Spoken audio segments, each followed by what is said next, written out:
Unit 2, Gateway. It was Valentine's Day on Friday, and Peter was certain that his wife, Amy, was going to love his surprise. Peter had spent a long time searching online for an event that would be a new way to spend time with Amy. He had finally found the perfect thing for her. She often told him that she liked to go to places she had never visited before, and he was absolutely sure that she would love going to the new 5-star restaurant downtown. He smiled as he called the restaurant and asked for a reservation for Friday.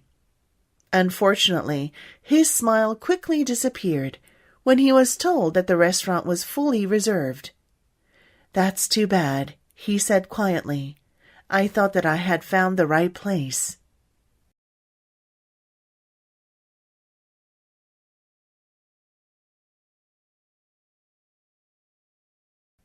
Exercises.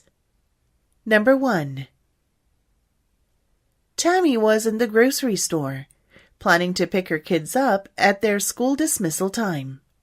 She tossed the groceries for dinner into her cart. At the register, she attempted to pay with her credit card, only to realize she had left it at home. This was the second time in just over a week. The cashier even remembered asking Tammy, "Didn't you forget your credit card last week too?" She needed the groceries, which had been rung up, but she had no way to pay for them. Just as she was about to abandon her groceries, a familiar face in line caught her eye. It was Alice, her neighbor.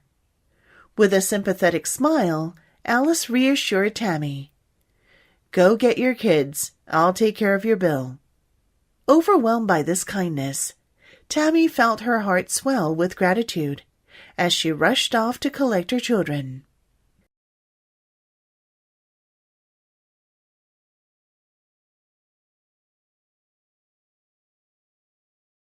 Number 2. I'm walking barefoot on my favorite part of Lute Island, the soft shoulder of a hill south of my house, partly shaded by pine trees, but with sun leaking through here and there. The ground is covered with a thick green mattress of moss, and when I lie down, it yields to the shape of my body. I look up at the patches of blue and white between the trees, and I can hear sounds of seagulls and the soft hum of a motorboat far, far away. If one listens, there's always music on this island. The waves rolling into the shore makes waves of sound, sometimes regular rhythms, and sometimes duples and triples and offbeat syncopations, all set against the arpeggios and glissandos of the birds. Lying here in my moss bed and listening to the sounds, it's easy to drift off to sleep.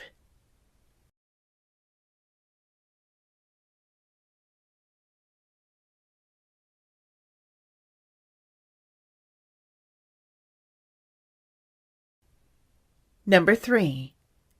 Accompanying my friend Sarah to an art exhibition, I found myself walking behind her through the gallery. As we walked through the exhibits, my mind wandered, and I merely went through the motions. Art isn't really my thing. I wouldn't usually choose to spend time on paintings and sculptures. Sarah eagerly moved from one piece to another, and I followed along passively. I wasn't interested in the exhibition at all, but one piece of artwork caught my eye. Its bright colors and unique design drew me in. I felt an unexpected pull towards it, absorbed by its beauty. This moment changed my perspective on art. My initial disinterest turned into curiosity as I began to appreciate the creativity around me. Instead of just following Sarah, I started exploring the exhibits on my own, spending more time on each piece and feeling increasingly engaged with the art.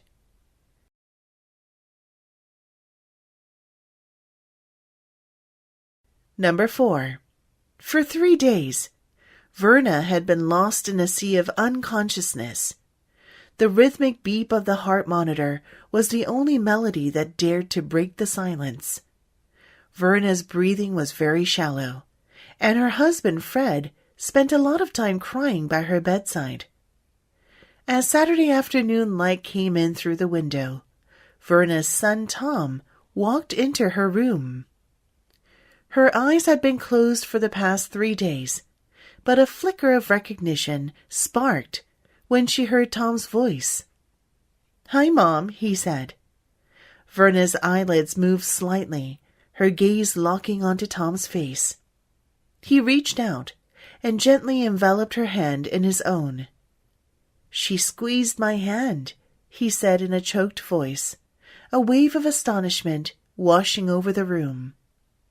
Fred, who had been a constant presence by her side, turned to Tom, a spark of anticipation flickering in his eyes.